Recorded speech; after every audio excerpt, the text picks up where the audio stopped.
You know what?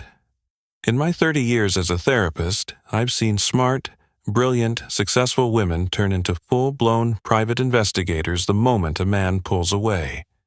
They stalk his social media like Sherlock Holmes in heels. And at the end of this video, I'm going to reveal the most powerful clinical secret I've ever discovered to make any man who's walked away come back. But not in the way you think. I want you to subscribe right now if you've ever felt that knot in your stomach when he doesn't answer your messages. And tell me in the comments if you've ever fallen into the trap of chasing after someone who was pulling away. Just yesterday, in my office in Bogota, Carmen came in. She's 52, an executive at a multinational. She was crying because Andres, her partner of 2 years, had decided he needed a break. For 3 weeks, she had been sending him motivational good morning texts, inviting him to his favorite restaurants, even buying tickets to his favorite band's concert. "Dr. Rizzo," she told me, dabbing her tears with a crumpled tissue, "I don't understand what I'm doing wrong. I'm showing him I love him, that I'm here for him." And there's the first massive mistake 90% of women make when a man pulls away. They confuse love with total availability. Do you think showing him you're the most devoted woman on the planet will make him value you more? Wrong. Human beings, including men, value what costs us effort to obtain. That's basic neuroscience. Our reptilian brain is wired to chase, not to be chased. Remember this. When you chase someone who is pulling away, you trigger what psychologists call psychological reactance. His primitive brain interprets your insistence as a threat to his freedom, and he automatically pulls away even more. It's like trying to catch a cat by running after it, yelling, "Mino, come here." The louder you yell, the faster it runs. But don't worry. The solution isn't becoming cold and unreachable. That's just another trap of toxic love. The key lies in what I call the magnetism of conscious detachment, and I'll show you exactly how it works with real cases from my practice. 6 months ago, I worked with Isabel, a 47-year-old architect from Madrid. After 20 years together, her husband asked for a divorce because he felt suffocated. Isabel came to me shattered, convinced that if she became more attentive, more understanding, more available, he would change his mind. I suggested an experiment that completely changed her life, and surprisingly, the way her husband perceived her. "Isabel," I told her, "for the next 30 days you're going to practice something revolutionary. You're going to live as if he no longer exists in your emotional universe." She looked at me like I had told her to jump off a bridge. "It's not about being cruel or vengeful," I clarified. "It's about recovering your personal center of gravity. You've spent so much time orbiting around him that you've forgotten who you are when you're not defined by someone else. Here comes the first practical technique I want you to learn. Conscious neural disconnection. Every time you feel the urge to contact him, to ask how he is, to try to fix things, stop immediately. Take 5 deep breaths and ask yourself, what would I be doing right now if he didn't exist in my life? Then do exactly that. Isabel practiced this technique religiously. The first week was hell, I won't lie. Her brain was used to little hits of dopamine every time he paid her attention, and now she was suffering a kind of emotional withdrawal. But she kept going. She signed up for tango lessons, something she had always wanted to do but he thought was a waste of time. She reconnected with friends she had abandoned because he didn't like them. She stayed up late reading novels again, something she had stopped doing because he complained about the bedside light. In short, she began to remember who Isabel was before she became Roberto's wife. And guess what happened? After 3 weeks, Roberto started texting her. At first, it was practical questions about the house. Then, little comments about how good she looked when they ran into each other picking up the kids. Isabel, applying what we had worked on, responded politely, but without excitement. without reading into each message as a sign that he wanted her back. By the 4th week, Roberto asked to meet and talk. Isabel agreed, but with one condition that changed the whole equation. "We can talk, but you should know I don't need you back in order to be happy. If you decide to come back, let it be because you add value to my life, not because I need to complete myself through you." That sentence, my dears, contains more power than all the seductive perfumes and romantic dinners in the world. Why? Because it triggers something in the male brain that neuropsychologist Helen Fisher calls the reward system of uncertainty.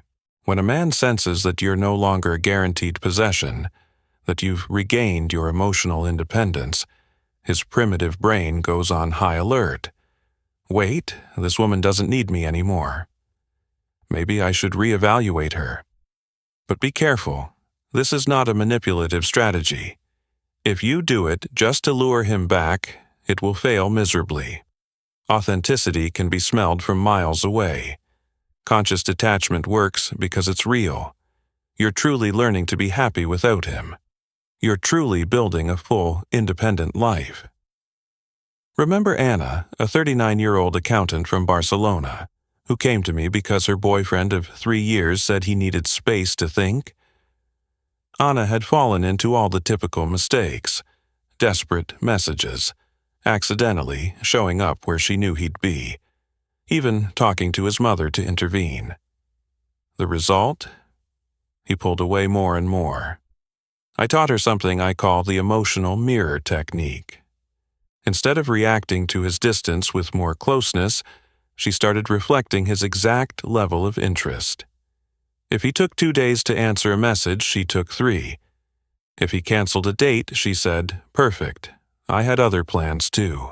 It wasn't revenge, it was balance. During this process, Anna discovered something fascinating. She realized she had been acting like an emotional thermostat for years, constantly adjusting the temperature of the relationship. When he cooled down, she heated up to compensate. When he pulled away, she clung desperately. It was exhausting and completely ineffective, so she decided to change strategy. Instead of being the thermostat, she became the thermometer. She simply registered his emotional temperature without trying to change it. If he was distant, she took note and focused on her own activities. If he was affectionate, she enjoyed the moment without clinging to it as if it were the last. The change was radical. After 5 weeks of practicing this, Anna's boyfriend told her something she never expected. "I don't know what's different, but you seem more attractive now. Before, I felt like you needed me too much and it overwhelmed me. Now, I feel like you choose to be with me, and that makes all the difference." Here lies the scientific key I want you to understand. The human brain is wired to value more what it perceives as scarce or uncertain. Economists call it the scarcity principle. Psychologists call it the theory of reactance. When a man feels he has you guaranteed, his brain stops producing the same levels of dopamine and norepinephrine it produced at the beginning of the relationship.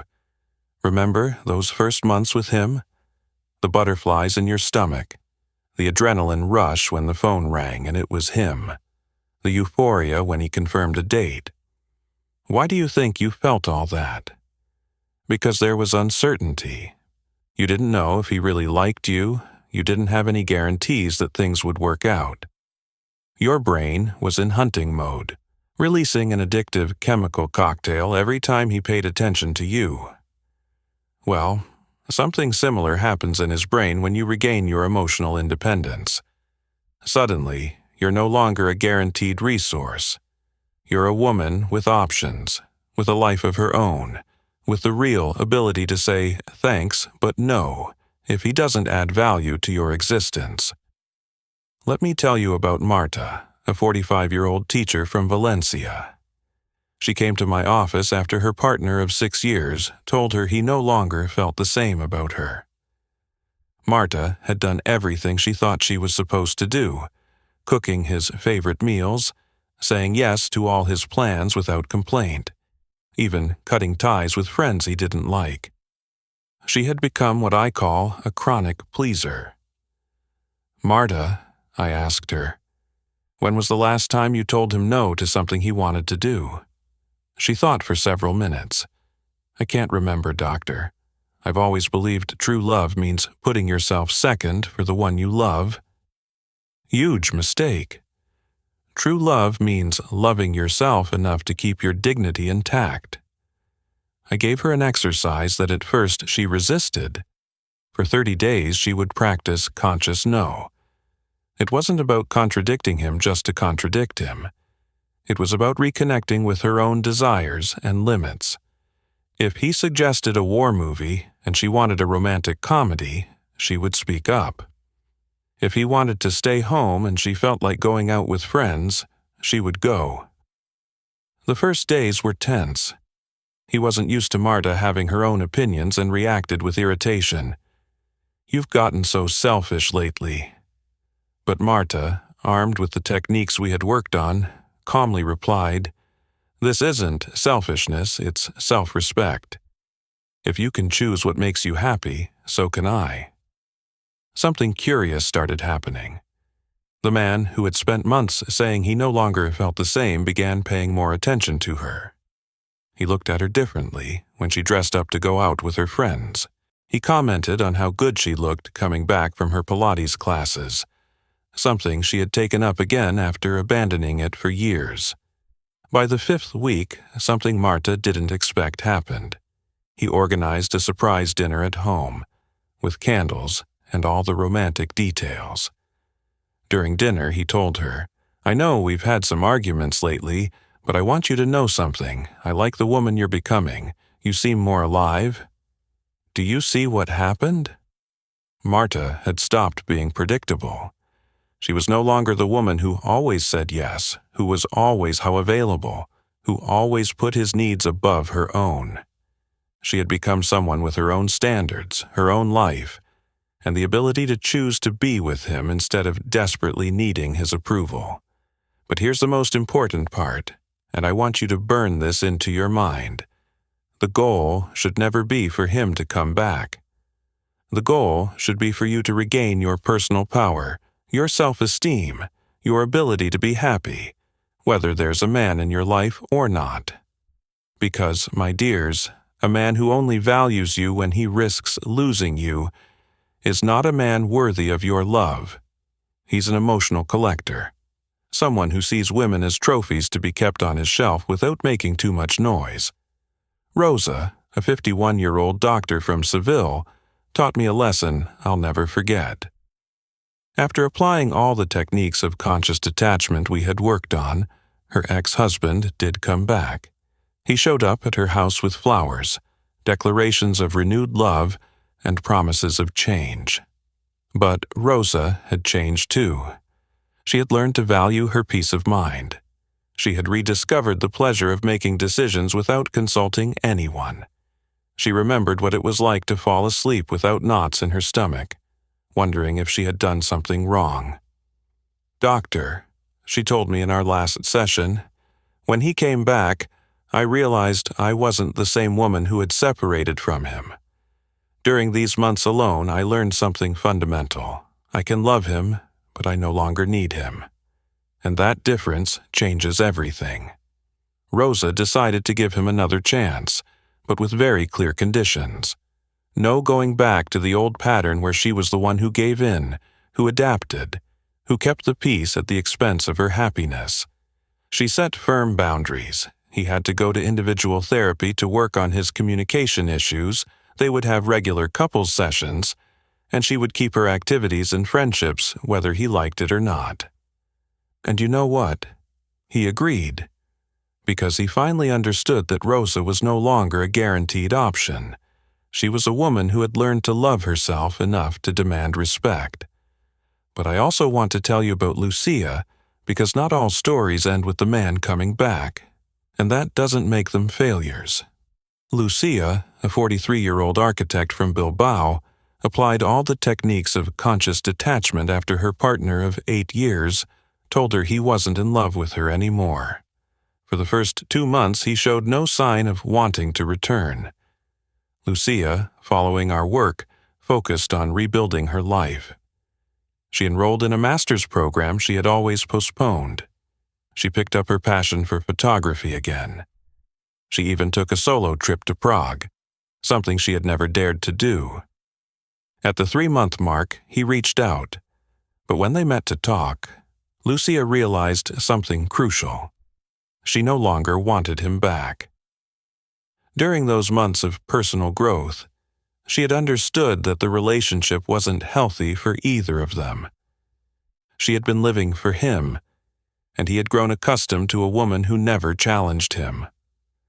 I realized, Lucia told me, that wanting him back was like wanting to wear clothes that no longer fit me. I had grown, I had changed, and getting back together would mean shrinking myself again. I considered this story just as successful as Rosa's, because Lucia achieved what truly matters, regaining her self-esteem and her emotional discernment. Now, I'm going to teach you the concrete techniques you should apply if you want a man who has pulled away to feel the need to come back to you. But always remember, apply them with authenticity, not manipulation. First technique, strategic silence. For the first 15 days after he pulls away, do not initiate any contact. No messages asking how he is, no calls to clear things up, no accidentally showing up where you know he'll be. This silence isn't punishment, it's self-respect. You're giving him the space he asked for, and at the same time you're giving yourself the space to process the situation without the emotional noise of constantly trying to fix things. During these 15 days, if he contacts you, respond politely but briefly. No long phone conversations, no emotional meetups to analyze the relationship.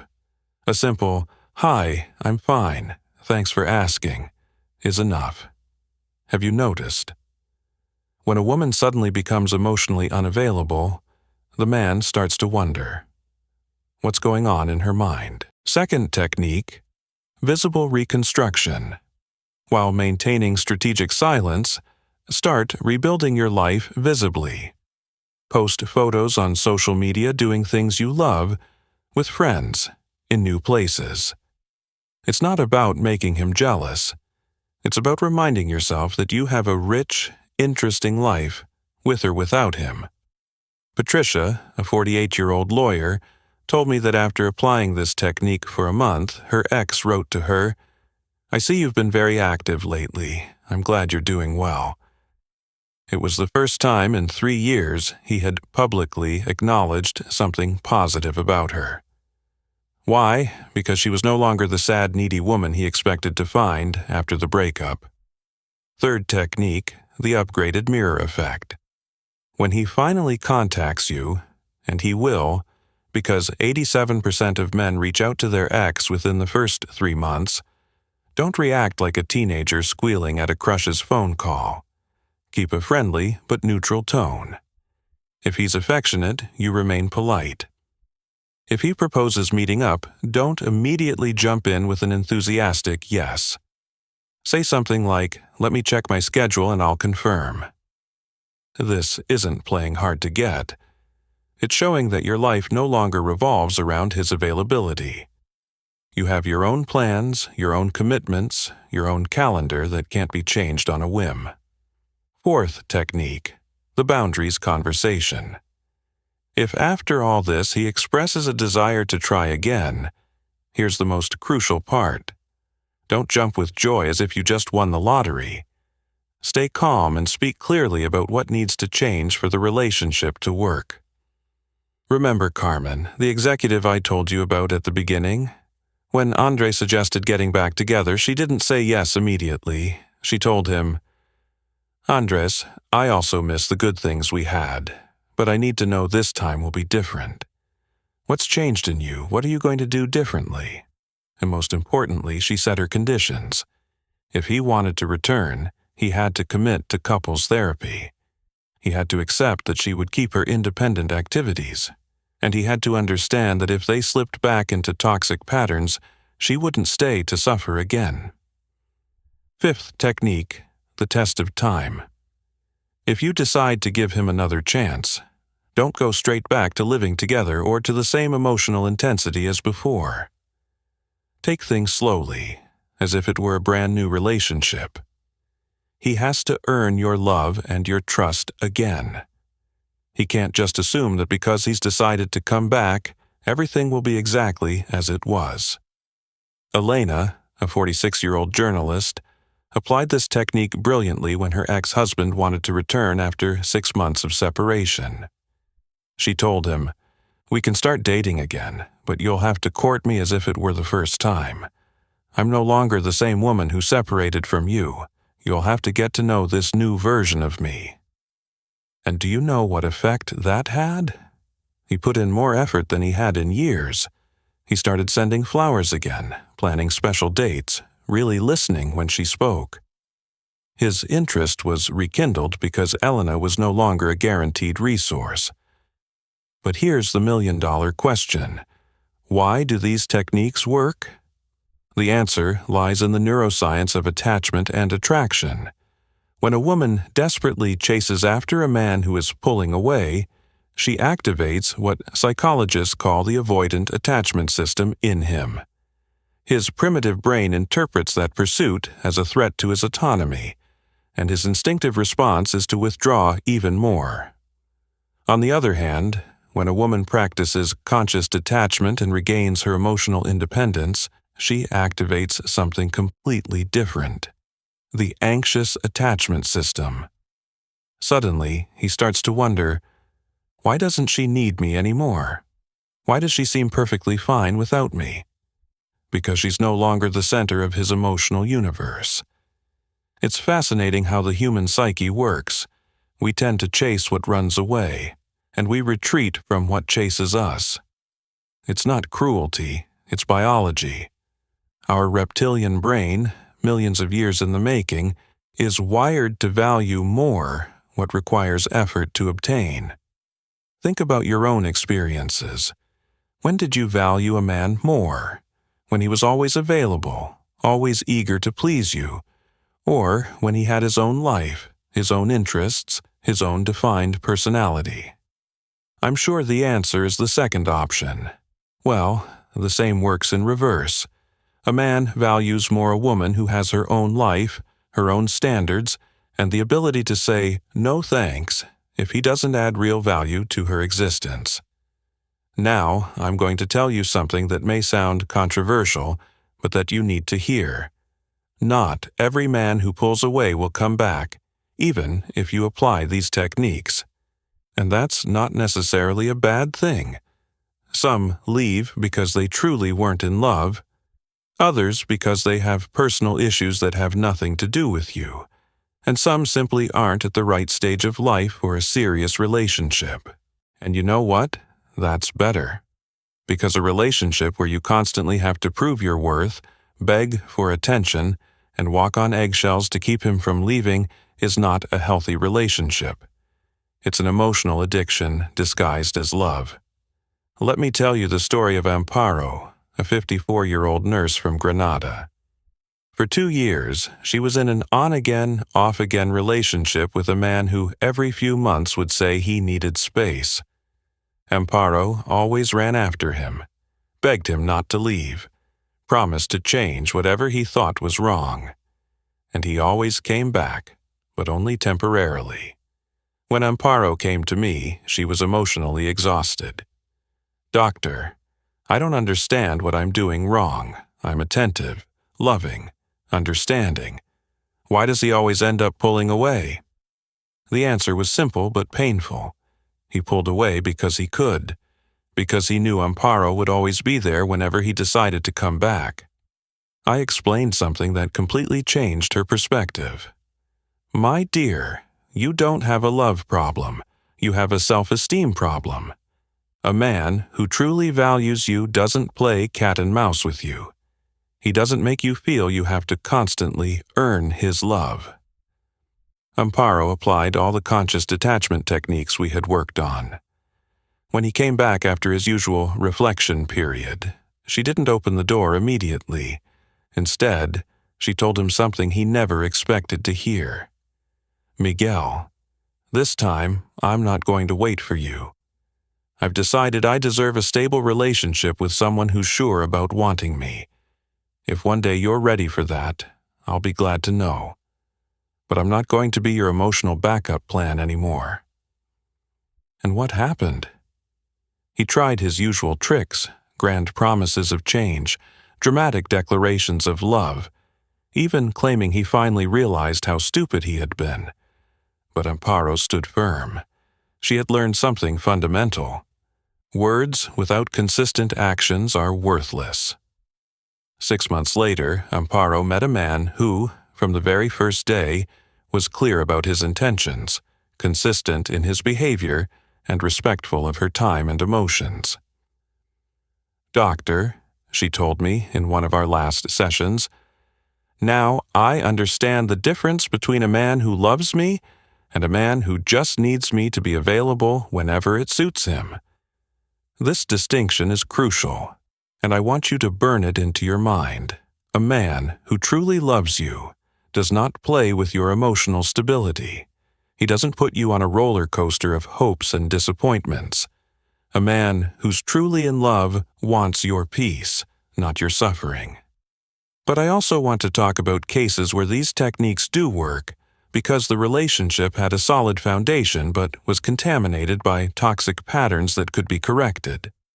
Remember Pilar, a 42-year-old translator from Zaragoza? Her husband had asked for a temporary separation after 15 years of marriage. "I don't feel desired anymore. You're always available.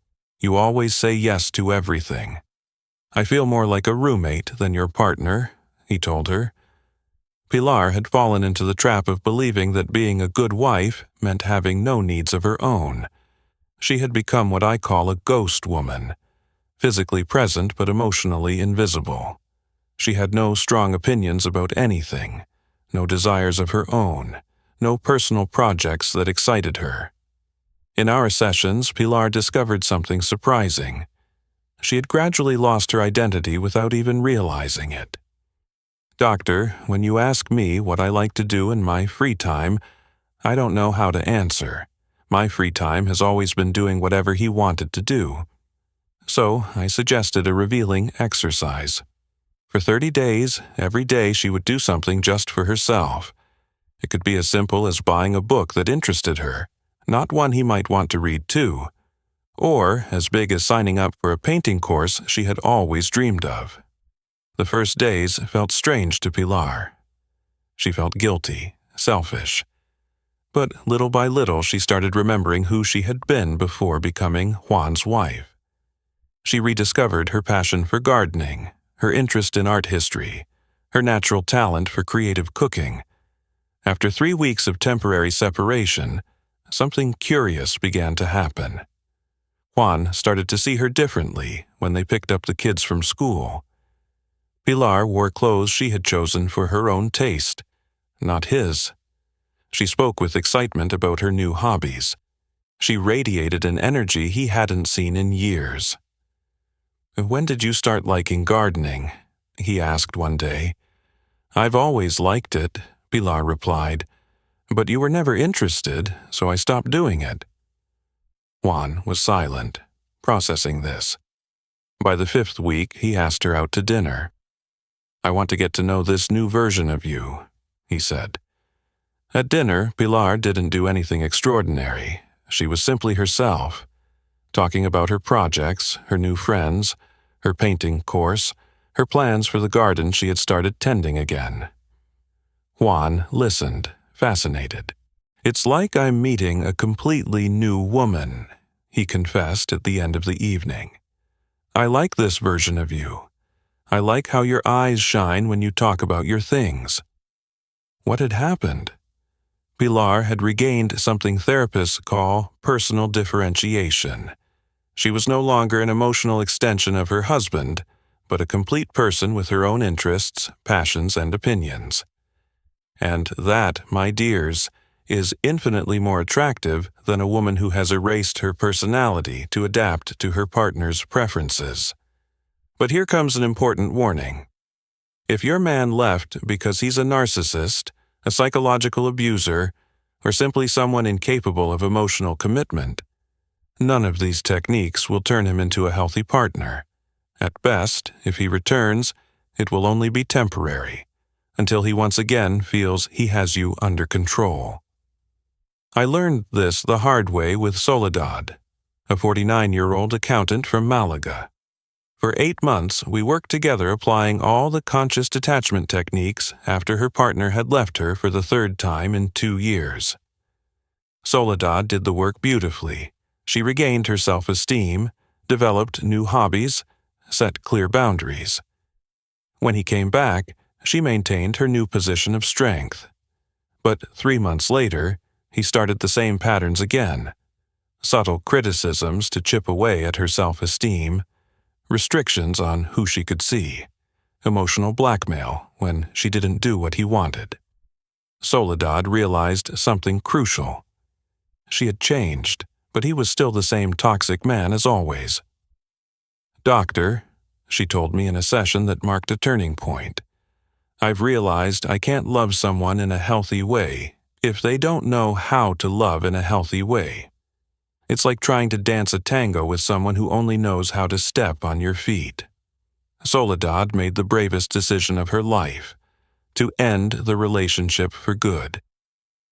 Even though he had come back, just as she had wished for so long, she finally understood that wanting someone to come back and having their return be good for you are two completely different things.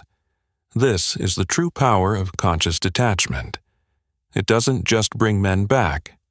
It gives you the emotional clarity to decide whether their return is actually good for you. Because remember, the goal is not to get any man back at any cost. The goal is to build healthy relationships with people who add to your life, not drain it. Now, I want to teach you something I call the red flags of the toxic comeback. If a man returns after leaving but shows these behaviors, it's better to let him walk right back out. He comes back with grand promises, but no concrete changes in his behavior. He says he realizes how stupid he was, that he'll never hurt you again, that this time will be different. But when you ask what he's done specifically to change, therapy, self-reflection, working on his patterns, he has no real answers. He tries to rush the reconciliation process, wanting everything to go back to how it was without rebuilding trust. He pressures you to leave the past behind and start fresh without truly processing what happened. He gets upset that you've changed. Instead of valuing your personal growth, he complains that you're no longer the submissive woman you used to be. He says things like, "You used to be easier," or, "I don't like this independent version of you." He tries to sabotage your new activities and friendships, creating conflict whenever you have plans that don't include him. He makes you feel guilty for maintaining the life you've built during his absence. If your man shows any of these signs, my dears, it's not love he feels, it's panic at losing the control he once had over your emotional life. On the other hand, the signs of a healthy comeback are completely different. He accepts and respects the changes you've made in your life. He doesn't just tolerate them, he celebrates them. He says things like, "I love seeing you so confident," or, "I admire how you've grown during this time." He's willing to actively work on the problems that caused the breakup. He doesn't just admit his mistakes with words. He takes concrete steps. Individual therapy, self-awareness readings, real changes in his behavior. He respects your pace for reconciliation. He understands that trust must be rebuilt step by step, and he doesn't pressure you to speed things up. He's willing to win you back. Instead of assuming that because he's decided to return, everything should immediately go back to normal, he puts in the effort. He values your emotional independence. Instead of feeling threatened by your new strength, he finds it attractive. He understands that a self-confident woman is a better partner than one who's dependent and needy. Beatrice, a 47-year-old architect from Palma de Mallorca, lived this difference firsthand. Her first partner came back after 4 months of separation, showing all the toxic red flags, rushing to live together again, getting upset about her new hobbies, pressuring her to drop the friends she had made. Beatrice, using what we had worked on, told him no. 6 months later, she met another man who, from the beginning, valued her independence, respected her pace, and showed genuine interest in the strong, confident woman she had become. "Doctor," she told me, "now I understand that true love has no hurry, no fear, and no need for control to exist." Beatrice's reflection brings me to something fundamental I want you to understand. The techniques I've taught you are not tricks to manipulate men. They're tools to help you reclaim your personal power and build relationships rooted in emotional health, not desperate need. Because here's the secret I promised you at the beginning of the video, the one some of you may have already guessed. The best way to make a man come crawling back is not to need him to come back. It's to be so full, so complete, so happy with your own life that he feels losing your company would mean losing something truly valuable. When a woman radiates genuine confidence, when she has her own exciting projects, when she speaks with passion about her interests, when she laughs wholeheartedly and walks with her head held high, she becomes a natural magnet. Not because she's pretending to be strong, but because she really is. Men have a finely tuned radar for emotional desperation. They can smell fear of abandonment from miles away. Instinctively, they pull back from it, but they also have a radar for authenticity, genuine confidence, inner peace. And that, my dears, is irresistibly attractive. Let me tell you the story of Remedios, a 53-year-old high school teacher from Toledo. When she came to my office, she had been trying for 2 years to win back her ex-husband after the divorce he had initiated. She had tried everything. Playing the victim to stir his compassion, playing the seductress to lure him back, playing the supportive friend to keep him close. Nothing worked. "Doctor," she told me in our first session, "I feel like I'm begging for love from someone who doesn't love me anymore." She was right. That was exactly what she was doing, and that emotional beggar attitude was the very thing that pushed her ex-husband further away. So I suggested something radical. For 3 months she would act as if he had died, not in a morbid way, but in a liberating way. She would live like a widow who had decided to rebuild her life, not like a divorcee waiting for reconciliation. The first days were devastating for Remedios. She had spent so long defining her identity as the ex-wife of Antonio that she no longer knew who she was without that label. But little by little, something beautiful began to emerge. Remedios remembered that before getting married, she had been adventurous, curious, eager to see the world. So she signed up for a travel photography course. She started planning a solo trip to Morocco, something she had always wanted to do but that he had dismissed as a waste of money. She went back to writing short stories, a passion she had abandoned because he said it was a waste of time that didn't bring in money. After 2 months of practicing this technique, Remedios radiated a completely different energy. When she spoke about her upcoming trip, her eyes sparkled. When she showed the photographs she was learning to take, her voice filled with excitement. She had reconnected with herself. That's when something unexpected happened. Antonio, her ex-husband, began asking mutual friends how she was doing. "She looks different," he told them. "She seems more alive." One day, they ran into each other at the supermarket and ended up talking for almost an hour. "You look great, Remy. Is that a new haircut? It suits you so well." But here's the most interesting part. When Antonio finally suggested meeting up to talk about a possible reconciliation, Remedios wasn't even sure she wanted him back. "Doctor," she told me, These months have reminded me what it feels like to be happy on my own, without depending on whether he pays attention to me or not. I don't know if I want to go back to a relationship where I have to shrink myself just so he can feel comfortable. Her reflection perfectly illustrates what I call the paradox of detachment. When you truly stop needing someone to come back, you become the kind of person anyone would want to be with, and at the same time, you develop the clarity to consciously decide whether that person is even right for you. Remedios did give Antonio another chance, but with very clear conditions. No moving back in together immediately. No giving up her new passions. No going back to the old patterns where she always gave in and he always decided. "If you want a second chance with me," she told him, "it will be with this new version of me, not the woman I was before." Antonio agreed, and 3 years later they're still together. But more importantly, Remedios never again became the insecure, dependent woman she had been in the early years of her marriage.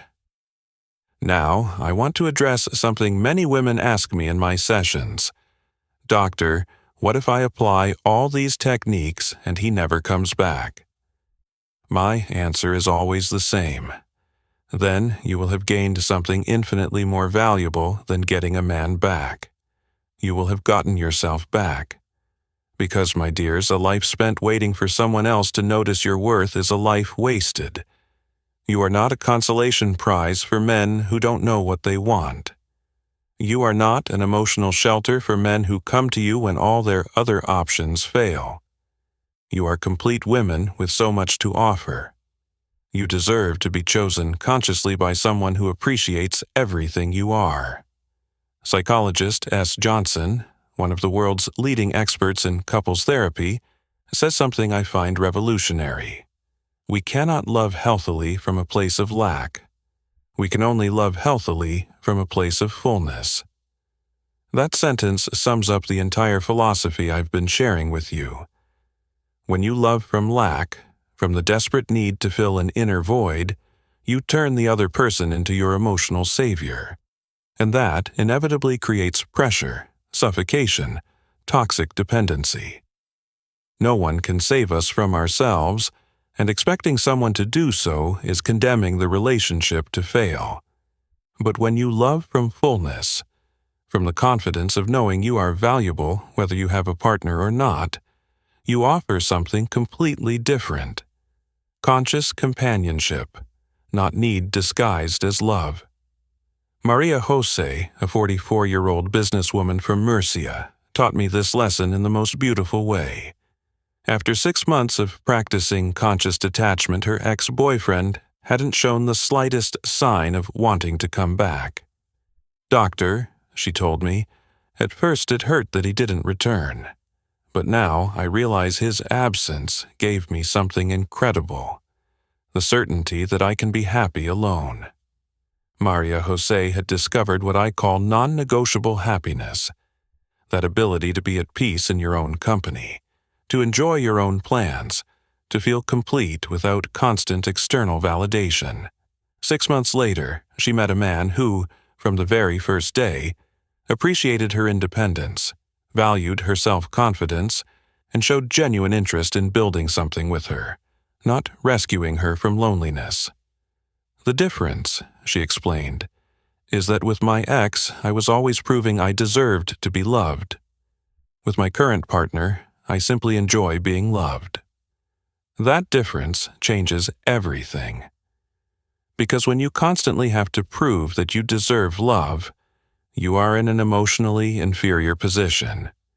You become a desperate salesperson for a product, yourself, that you believe isn't good enough. But when you know your worth, you don't sell anything. You simply are. And you let the other person decide consciously whether they want to be part of your life. This inner confidence shows up in everything. How you walk, how you speak, how you set boundaries, how you respond when someone doesn't treat you with respect. A woman who knows her worth does not beg, does not chase, does not settle for emotional crumbs. And that, my dears, is infinitely more attractive than all the desperate availability in the world. But let's go back to the practical question I know many of you are asking. How long do I have to wait, applying these techniques, before I know if they're going to work? The answer is complex because it depends on many factors. If the relationship had a solid foundation and the problems were mainly about communication or correctable toxic patterns, you'll likely see signs within the first 4 to 6 weeks. He'll start contacting you more often, show curiosity about your changes, or directly express that he misses you. If the relationship had deeper issues or he struggles with serious commitment problems, the process may take several months, or he may never come back at all. And that doesn't mean the techniques failed. It means you dodged an emotional bullet. Always remember this. The goal should never be to get any man back at any price.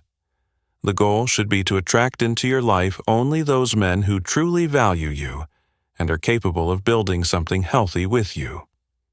In my 30 years as a therapist, I've seen women spend years trying to turn emotionally unavailable men into stable partners.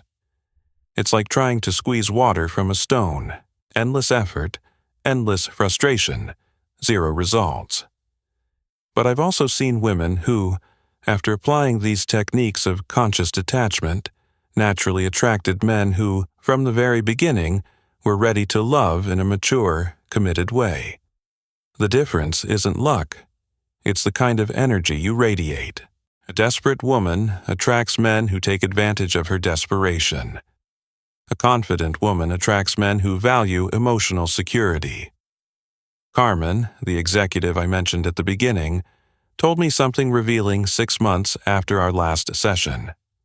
Doctor, Andres did come back, but by then I had already met another man who treated me the way I always deserved from the very beginning. When I compared the two options, the choice was obvious.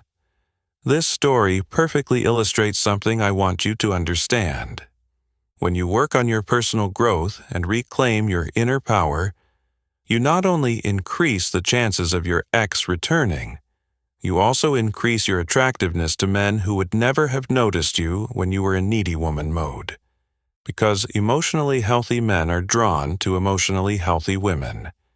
It's that simple, and that complex at the same time. Now I want to share with you something I call the emotional authenticity test. Before applying any of the techniques I've taught you, ask yourself these questions. Am I doing this to grow as a person, or just to make him come back? If the answer is just to get him back, your chances of success drop drastically. Men sense emotional manipulation, even when it's unconscious. Am I willing to keep growing even if he never comes back? If the answer is no, then you're not ready. You'll be faking a strength you don't yet have, and sooner or later, that will show. Can I be honest with myself about the problems in the relationship? If you're still idealizing the past or blaming yourself completely for everything that went wrong, you haven't done the emotional work necessary to build something better. Am I clear on what kind of relationship I want in the future? If you don't know your non-negotiables, you'll end up accepting anything just to avoid being alone.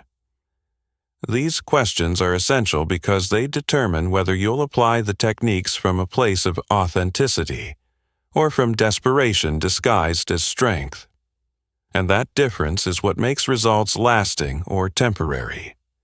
Remember Isabel, the architect I mentioned at the beginning? A year after her husband came back, she wrote me a message that moved me deeply.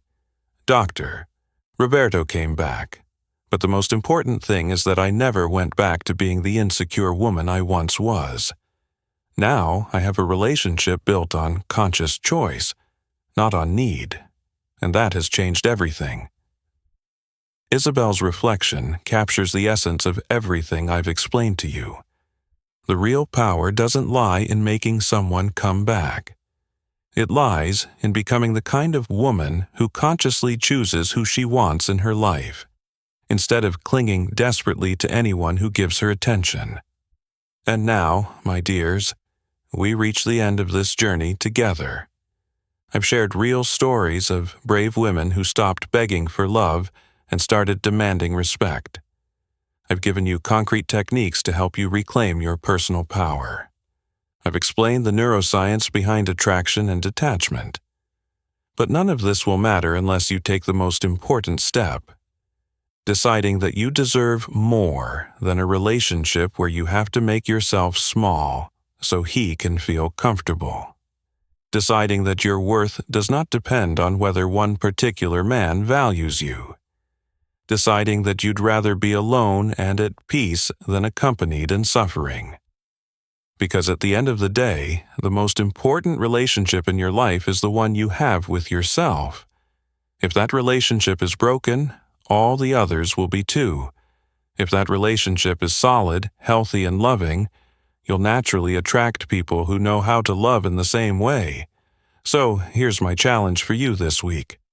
Choose one thing you stop doing to please your ex or out of fear of being alone, and do it.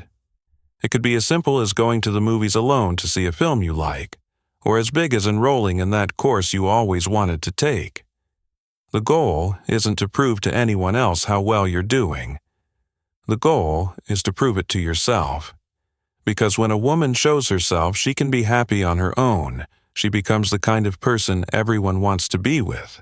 And if, after applying everything I've taught you, your ex doesn't come back, celebrate it. It means you dodged a relationship that wasn't right for you and made space in your life for something better. If he comes back but with the same toxic attitudes as before, also celebrate it. It means you now have the clarity to recognize what doesn't serve you and the strength to reject it. And if he truly comes back changed, ready to build something healthy with the new version of you, then yes, celebrate it. But celebrate it from the position of a woman who chooses, not a woman who begs. Always remember, you are not a consolation prize. You are not a plan B. You are not a temporary emotional refuge. You are complete, valuable women with so much to offer. And any man who can't see that should walk right back out the door, because you're not here to convince anyone of your worth. You're here to share your life with someone who already recognizes it. Subscribe if this message has touched your heart. Leave a comment telling me which technique impacted you the most, and share this video with all your friends who need a reminder of how valuable they are. Because together, we are stronger. And together, we can change the way women relate to love. Enough begging for affection. It's time to demand respect. I'll see you in the next video, where we'll talk about how to spot a narcissist on the very first date. Because once you learn to value yourself, you also need to learn how to protect yourself. Until then, remember, detachment is not the opposite of love, it's self-love in action. Wait, before you close this video, I want to tell you something that happened just yesterday in my office. Esperanza, a 51-year-old principal from Salamanca, came in. She had been practicing exactly what I just explained for 8 months. Her husband had come back, yes, but she told me something that made me stop and think deeply. Dr. Rizzo, Miguel came back, but I was no longer the same woman. During those months without him, I learned that chosen solitude is infinitely better than the kind of company that makes you feel alone. Do you know why I'm telling you this? Because I want you to understand something fundamental. These techniques are not a magic formula to bring back the man who left. They are a magic formula to bring you back to yourself. And when a woman reclaims herself, her entire world changes. Esperanza told me that during those months she rediscovered passions she had buried for decades. She signed up for a ceramics workshop. She started writing letters to the editor at her local newspaper about education. She even organized a neighborhood book club for the first time in 20 years. I was having interesting conversations that weren't about the problems in my marriage, she told me. So when Miguel returned with his usual promises of change, Esperanza didn't jump with joy the way she once would have. She listened respectfully, but with the critical filter she had developed during her personal growth process. If you want to come back, she told him, you'll have to fall in love with this new version of me. The woman who constantly sacrificed herself to keep you happy no longer exists. Miguel accepted the challenge, and now, 6 months later, Esperanza tells me their relationship is completely different. Now, we argue when we disagree, and that's okay, she explained. Before, I always gave in to avoid conflict. Now, I stand my ground and he's learned to respect that. Esperanza's transformation illustrates something I want you to burn into your mind. When you stop fearing conflict, you stop being easy to manipulate. Men who are looking for submissive women run scared from women who know how to stand up for themselves, but men who are looking for true partners are attracted precisely to that strength. But I also want to share another story, because I don't want you to think the ending is always reconciliation. Sometimes the best ending is the one that feels most painful at first. Rocio, a 46-year-old nurse from Cadiz, applied every technique faithfully for 6 months. Her ex, Carlos, a 48-year-old salesman, showed no interest at all in coming back. At first, Rocio felt like she had failed. "Doctor, I did everything you said, and he still hasn't shown any sign of life." I explained something that completely shifted her perspective. "Rocio, Carlos's silence is not a failure of the techniques. It is the clearest answer you could possibly receive. He's telling you without words that he doesn't value what he lost. Do you really want to win back a man like that?" She sat in silence for a few minutes, then said something that struck me. "You're right, doctor. If Carlos had seen my worth, he would have fought to keep me. His indifference is showing me I dodged a bullet." 2 months later, Rocio met a divorced pediatrician at the hospital where she worked. The difference, she told me with excitement, is that Joaquin, from the very first day, treated me like a gift in his life, not like a burden he had to tolerate. Rocio's story teaches us something fundamental. Sometimes the greatest gift someone can give us is to leave our lives, before we waste more time trying to turn a mediocre relationship into something extraordinary. Do you know, one of the biggest mistakes women make when a man pulls away? They convince themselves that if they were different, prettier, more attractive, more understanding, he wouldn't have left. They blame themselves for the failure of something that requires two people's commitment. Let me tell you bluntly, if a man leaves your life, it can be for 3 reasons. Because you truly weren't right for each other. And that's nobody's fault. Because he isn't in the right emotional place to have a serious relationship. And that has nothing to do with your worth as a woman. Because he's emotionally immature and can't recognize something good when he has it. And in that case, it's better he leaves sooner rather than later. In none of these 3 cases is the solution to become a different woman just to keep him. The solution is to be so authentically yourself that you only attract men who are compatible with that authenticity. This reminds me of Maribel, a 49-year-old government worker from Cordoba. She spent 3 years in a relationship with a man who constantly criticized her in subtle ways. That she'd gained weight, that her style of dress was too conservative, that her friends were boring, that her job wasn't prestigious enough. Maribel internalized all these criticisms and began obsessively working on herself just to keep him happy. She joined the gym, overhauled her entire wardrobe, even considered quitting her job to look for something more impressive. When he finally left her for a woman 20 years younger, Maribel came to me devastated.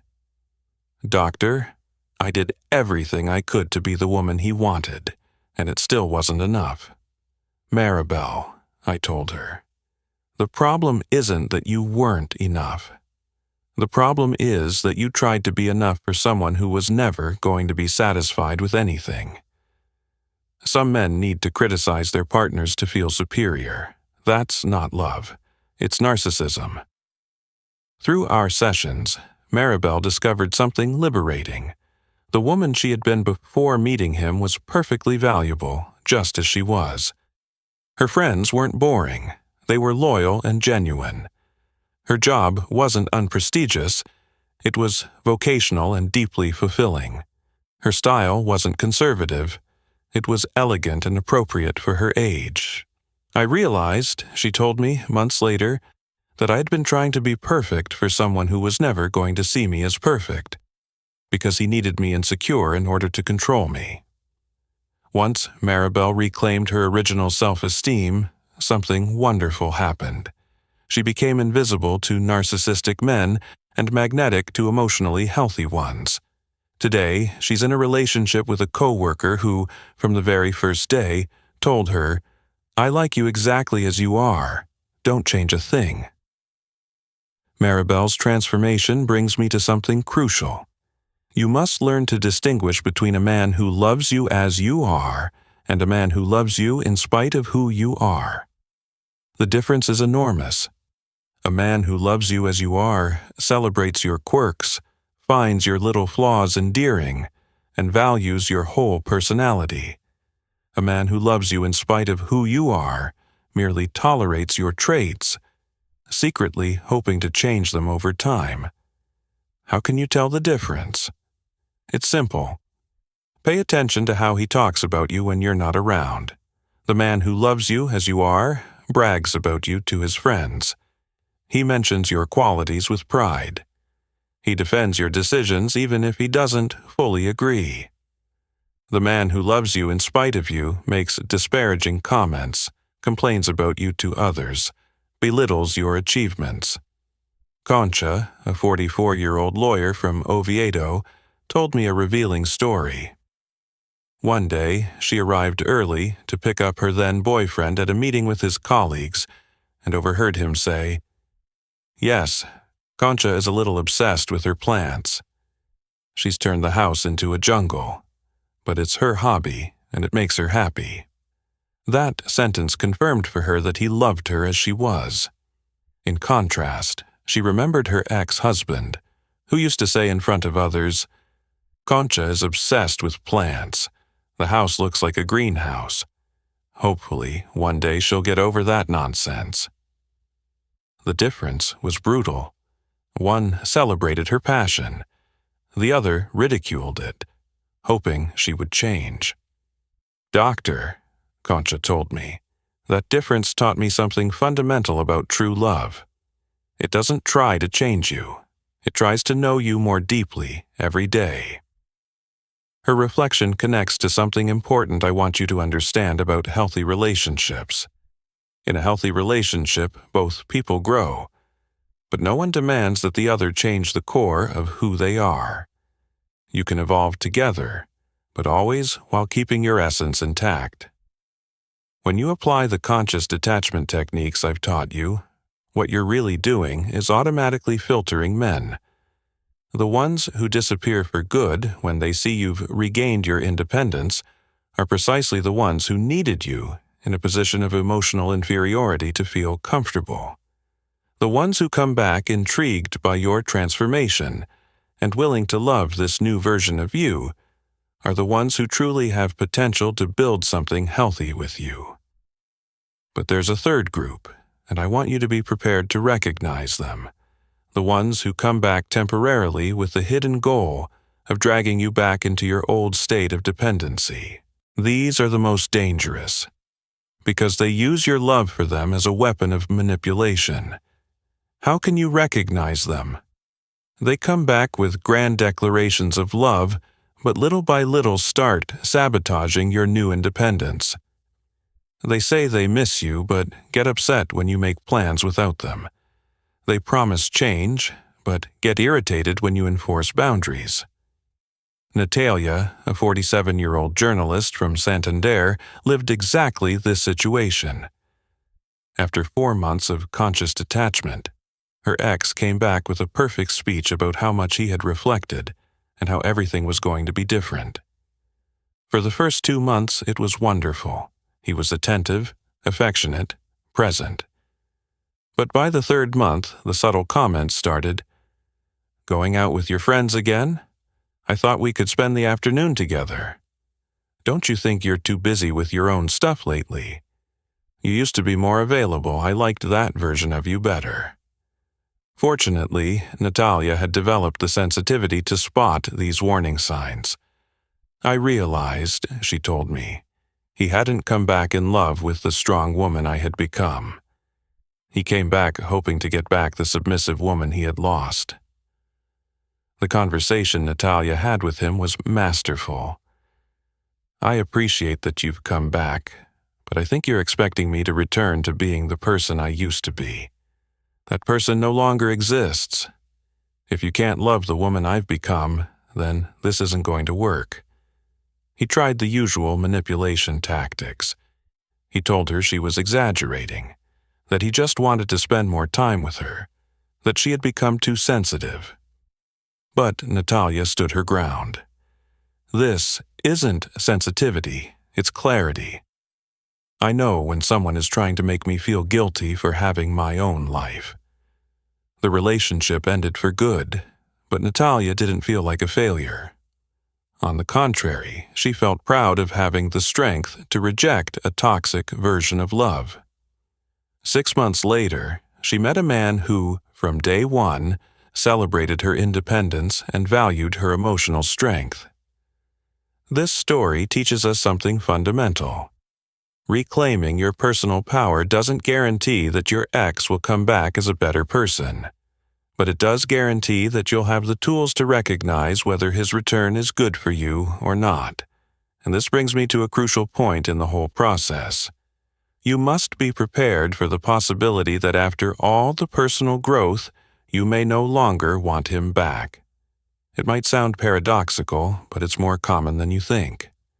Many women start this journey with the secret hope of getting their ex back, but along the path of self-discovery and empowerment, they realize the relationship they lost wasn't nearly as wonderful as they thought when it ended. Mercedes, a 52-year-old accountant from Jaén, explained it to me in a very vivid way. "Doctor, it's like when you're on a diet and you fantasize about a chocolate cake. You think it's the most delicious thing in the world, but when you finally take a bite, you realize it's too sweet, too heavy. Your palate has changed." Mercedes had spent 6 months idealizing her relationship with Fernando, an engineer who left her after 4 years together. She remembered only the good moments, conveniently erasing from her memory the constant disagreements, the criticisms disguised as advice, the feeling of walking on eggshells to avoid upsetting him. But through the process of conscious detachment, Mercedes began to remember the less than ideal aspects of that relationship too. "I realized," she told me, "that I had been living according to his moods. If he had a bad day at work, I became his unpaid therapist. If he had problems with his mother, I became the family mediator. I had completely lost my identity." When Fernando finally reached out after 8 months, Mercedes felt something she didn't expect: indifference. "It was like he was just someone from my past with whom I had nothing in common anymore," she explained. "I had grown so much during those months that he seemed small to me." Mercedes agreed to meet him one last time, only to close the chapter for good. During that conversation, Fernando suggested getting back together, but she was crystal clear that she didn't want to. "I sincerely thanked him for leaving me," she told me afterward, "because if he hadn't, I would never have discovered what I was capable of on my own." These stories of women who realize they no longer want their ex back are just as successful, in my view, as those of women who rebuild healthy relationships. Because the goal should never be to win back a specific person. The goal is to become the kind of woman who naturally attracts healthy love and has the clarity to reject the toxic kind. Now, I want to talk about something I constantly see in my practice: the difference between women who apply these techniques with authenticity and those who use them as manipulation strategies. This difference is absolutely crucial to the outcome. Women who apply conscious detachment authentically are truly working on their personal growth. They're not pretending to be strong. They're actually developing real strength. They're not acting as if they don't need their ex. They're truly learning to be happy without him. That authenticity shows in everything, in how they speak, in how they move, in the peace they radiate. On the other hand, women who use these techniques as mere strategies of manipulation are constantly monitoring whether their actions are having the desired effect on him. They're still obsessed with every little sign, interpreting every message as proof that the strategy is working or failing. They haven't developed real emotional independence. They've just learned to mask their dependence. The difference is critical because men, especially those who have had long relationships with you, know your emotional patterns. They can sense whether your change is authentic or just a performance, even if unconsciously. Remedios, the teacher from Toledo I mentioned earlier, admitted something very honest in one of our sessions. Doctor, during the first 2 weeks I was applying the techniques, but deep down I was still checking every move Antonio made on social media. I analyzed every photo, every comment, looking for signs he missed me. And when did that change? I asked. When I realized I was so busy living my new life that I went days without even checking his profile. That's when I knew the change was real. Her reflection perfectly illustrates the turning point in the process. When you stop watching his reactions and start paying attention to your own well-being, that's when the techniques stop being strategies and become a lifestyle. And that lifestyle, my dears, is what truly makes you magnetic to any emotionally healthy man. It's not the technique itself, it's the woman you become when you apply it authentically. A woman who has truly developed emotional independence doesn't need to prove it to anyone. She simply is. A woman who has reclaimed her self-esteem doesn't need to announce it. Her actions show it naturally. That authenticity is what makes the difference between women who achieve lasting results and those who only get temporary attention. Because a man might initially be intrigued by a woman who seems independent, but if that independence is just a facade, the illusion fades quickly. But when the independence is real, when the personal growth is genuine, when the inner peace is authentic, that creates a magnetism that transcends any specific technique. It's the magnetism of a complete woman who has learned to love herself. And that, my dears, is what truly makes a man come crawling back. Not out of desperation, but because he realizes he's lost something truly valuable and wants to be part of your renewed life. But always remember, if he comes back, it should be to join the full, rich life you've built, not to become the center of it. Because once you've tasted the freedom of being your authentic self, you'll never settle for less again. In the end, the real power isn't in making someone come back, it's in becoming the kind of woman anyone would want in their life, while also having the wisdom to choose only those who truly deserve you. That's the real victory, not winning back any man, but attracting the right man. And in the meantime, being completely happy in your own company.